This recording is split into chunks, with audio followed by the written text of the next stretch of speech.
Eu já começo esse vídeo fazendo uma pergunta para você. O seu cartão de crédito, ele é seu aliado ou ele é seu inimigo? Porque dependendo da forma que você está utilizando ele, ele pode ser qualquer uma dessas duas opções. Só para a gente ter uma ideia do que a gente está falando aqui, do total de consumidores que a gente tem endividados hoje aqui no Brasil, cerca de 87% deles possuem sim dívidas no cartão de crédito. Já deu para perceber que, infelizmente, o cartão de crédito acaba sendo um problema financeiro para muitos brasileiros. Então, nesse vídeo, eu vou mostrar os principais pontos sobre o uso do cartão de crédito que todo mundo deveria saber, mas infelizmente, devido à péssima educação financeira que a gente tem aqui no país, a gente nunca tem acesso a esses detalhes. O primeiro ponto que a gente vai falar aqui é algo que todo mundo faz, que é o parcelamento. Porque imagina a gente conseguir comprar algo que a gente quer tanto e pagar uma merrequinha por mês sem juros. Só que é exatamente aí que tá o problema. Porque você compra uma coisa aqui e fala, putz, R$ 10 por mês pra mim tá tranquilo, mas tem isso aqui que eu consigo parcelar e R$ 30 por mês pra mim também tá ótimo, e esse aqui R$ 60 por mês tá tranquilo. E aí quando você chega no final do mês, abre a sua fatura, é aquele famoso momento que o filho chora e a mãe não vê, porque você não faz a mínima ideia de como pagar.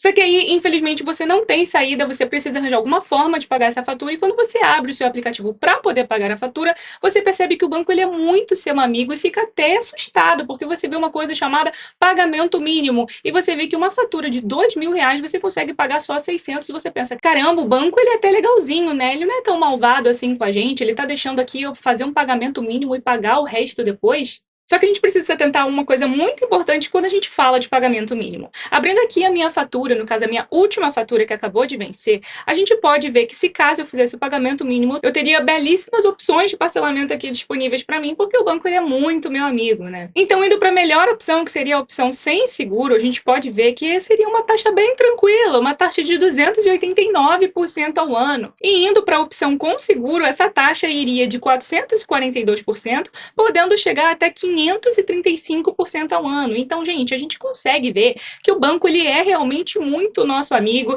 ele tá ali querendo muito ajudar a gente, né? Então é aí que mora o perigo, porque a gente acaba entrando no famoso crédito rotativo. O crédito rotativo ele acontece quando a gente não paga o valor integral da nossa fatura, a gente faz apenas esse pagamento parcial, o pagamento mínimo, e acaba parcelando o saldo devedor. Então esse saldo devedor vai incidir muitos juros em cima dele, uns juros completamente abusivos, que em 2023 está em torno de 440% ao ano, que foi o que a gente conseguiu ver como um exemplo da minha fatura. Então, só pra gente ter ideia, se você fica com um saldo devedor de R$ 1.000, em um ano, esse saldo devedor ele passou a ser R$ 5.400, e em 2 anos ele se transformou em quase R$ 30.000. Então, gente, é uma bola de neve que a gente acaba entrando e é muito difícil da gente conseguir sair. Então, você deve estar se perguntando, Bruna, tá bom, então como eu vou poder realmente ter uma boa relação com o meu cartão de crédito e acabar evitando cair no crédito rotativo? O primeiro ponto é você usar menos cartões de crédito. Pois é, eu usava 3 cartões e hoje eu uso apenas um.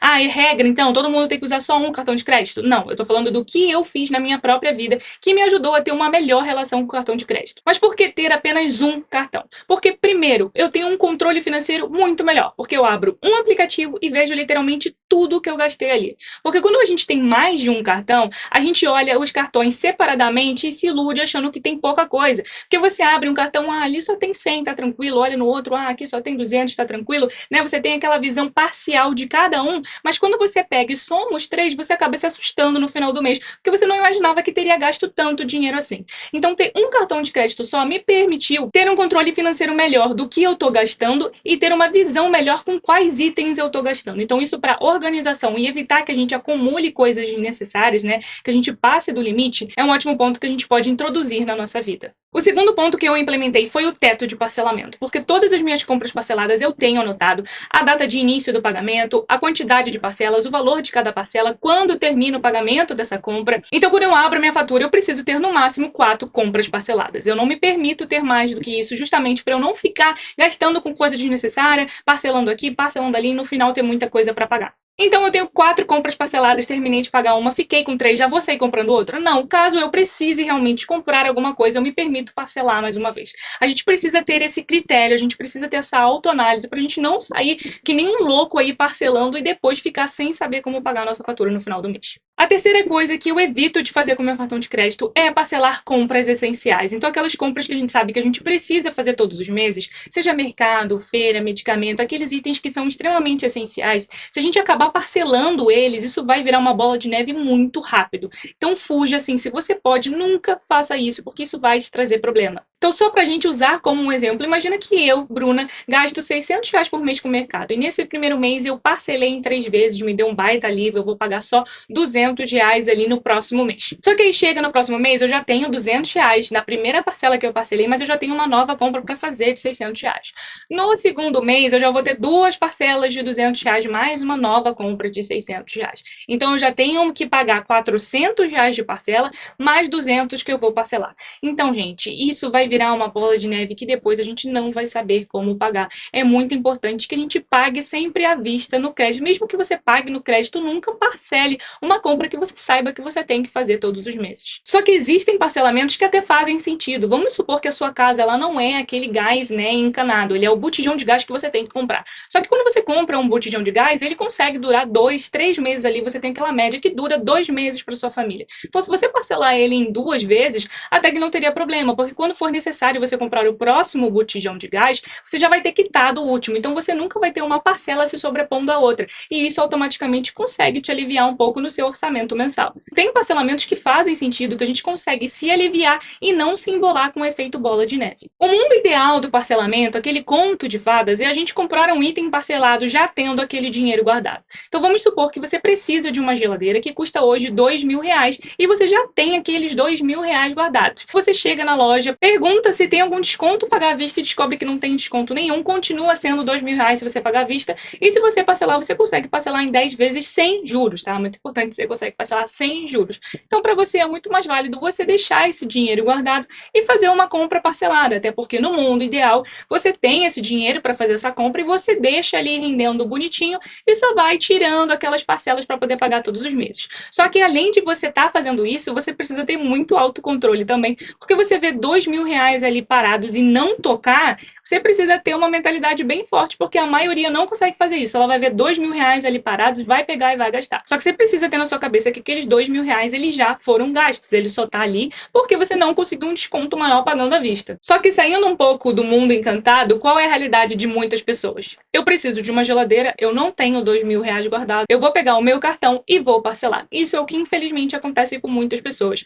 Apesar do ideal é a gente fazer qualquer compra parcelada tendo dinheiro guardado, porque a gente precisa tratar o cartão de crédito como uma dívida, e ele é uma dívida, porque você está conseguindo um bem adiantado sem ainda ter pago, então você tem uma dívida ali a ornar. O ideal e o certo seria sim a gente ter esse dinheiro de qualquer compra parcelada que a gente faça. Só que como a gente sabe que a maioria compra sem nem ter o sentido cheiro do dinheiro ainda, é aí que está o problema e é aí que acaba entrando o endividamento. Você fazer alguma compra de qualquer item parcelado ainda não tendo dinheiro, ele não vai te endividar se você souber que você vai ter aquele dinheiro para pagar todos os meses. Então vamos supor que a gente conheceu o Eduardo, e o Eduardo ele comprou uma geladeira de R$ 2.500. Só que o Eduardo, ele falou pra mim, olha, Bruna, eu comprei sim parcelado, eu não tenho R$ 2.500 agora para poder comprar a minha geladeira, mas eu tenho meu salário ali certinho todos os meses, eu tenho um bom planejamento e sei que R$ 250 por mês numa parcela eu consigo pagar sem me afetar de maneira alguma. Esse é o cuidado que a gente tem que ter quando a gente faz uma compra parcelada sem ter o dinheiro previamente para poder pagar ela integral. Porque a gente comprar parcelado e se endividar, eles estão separados ali por uma linha bem tênue.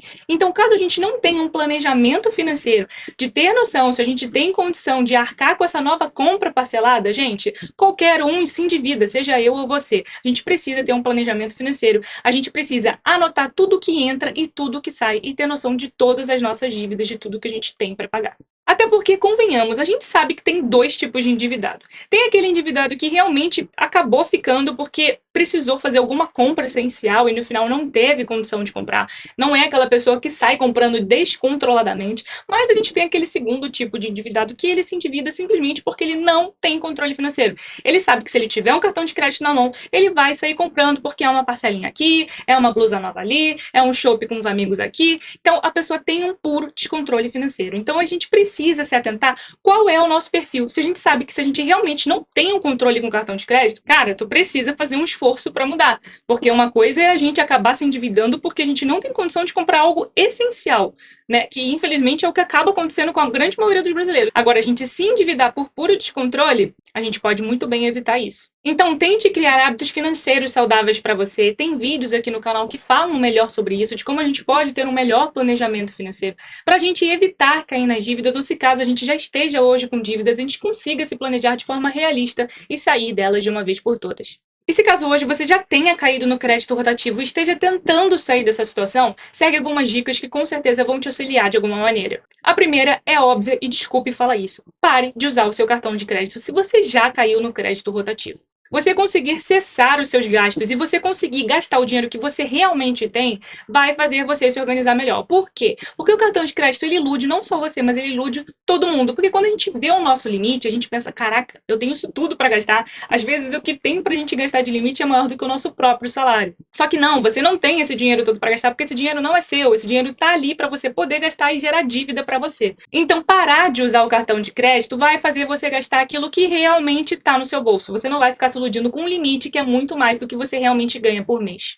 O segundo ponto, que entra muito do que a gente já falou aqui várias vezes, é você fazer um orçamento financeiro, um orçamento mensal, um planejamento, para você ver o que você está gastando e conseguir fazer cortes naquilo que é realmente desnecessário. Às vezes a gente acaba pedindo mais delivery, comprando umas coisinhas aqui, uma roupa, pagando coisa que a gente não gasta, que a gente não usa. Então, gente, tenha um orçamento assim realista que você possa cortar coisas que você veja que é desnecessário. Então, assim, você consegue ter uma sobra de dinheiro e destinar para poder pagar a sua dívida no crédito rotativo. E se caso você já tenha ficado com o nome sujo e inadimplente, busque renegociação. A renegociação é uma das melhores maneiras para a gente conseguir pagar bem menos juros do que a gente realmente teria que pagar. E não tenha vergonha de renegociar. Ligue para o seu gerente, vá até o seu banco, entre no site do Serasa. Quando a gente está com o nome sujo, a gente tem diversas opções para tentar renegociações e muitas vezes consegue pagar valores muito menores. Então, não tenha vergonha de renegociar suas dívidas. Fazer um bom uso do cartão de crédito é essencial para a gente, principalmente para o nosso score. Porque se você não sabe, o nosso score ele é dividido em 4 categorias. Então, quando a gente vê a nossa pontuação,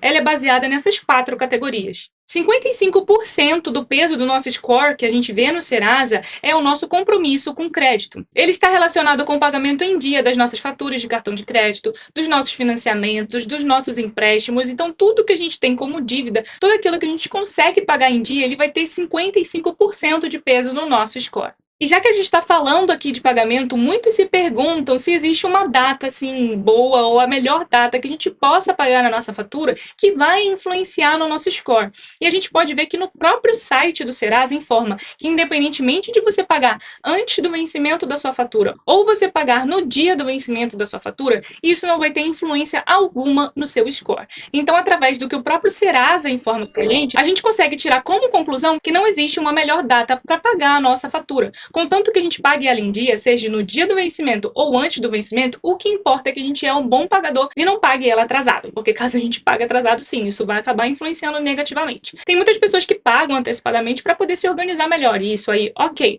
Mas não pensando numa influência no score, porque isso o próprio Serasa fala pra gente que não tem nada a ver. O segundo ponto que mais tem peso é o registro de pendências e dívidas. Esse peso corresponde a 33% do nosso score. Então, esses cadastros, de inadimplência, nome sujo, eles também pesam bastante no nosso score e acaba diminuindo e ficando bem negativo. O terceiro tópico, que tem 6% no peso do score, são consultas ao nosso CPF. Muitas instituições financeiras, de vez em quando, elas acabam consultando o nosso CPF, principalmente quando a gente está ali querendo um financiamento, querendo um empréstimo. Então, quando a gente começa a ter muitas consultas no nosso CPF, isso sendo acaba um ponto negativo. Porque caso a gente fique fazendo várias consultas para pegar vários empréstimos, financiamentos, e essas consultas ao nosso CPF aumenta, isso significa que o usuário ele está precisando muito, ele está precisando de dinheiro urgentemente. Então, eles consideram isso como um fator de aumento de risco em questão da inadimplência. O quarto e último tópico, que também tem 6% de peso, é a nossa evolução financeira. E essa evolução financeira está diretamente ligada ao nosso relacionamento com o banco, o tempo que a gente tem de conta no banco,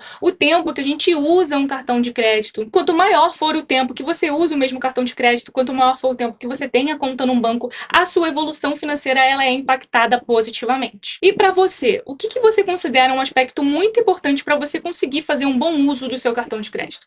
Porque para mim uma coisa que é muito importante é você se inscrever aqui no canal, para eu continuar trazendo muito mais conteúdo para você. Então deixa seu feedback aqui nos comentários, se inscreva no canal, ativa o sininho, deixa seu like que com certeza eu vou continuar trazendo muito mais conteúdo para você. Te vejo no próximo vídeo. Um beijo!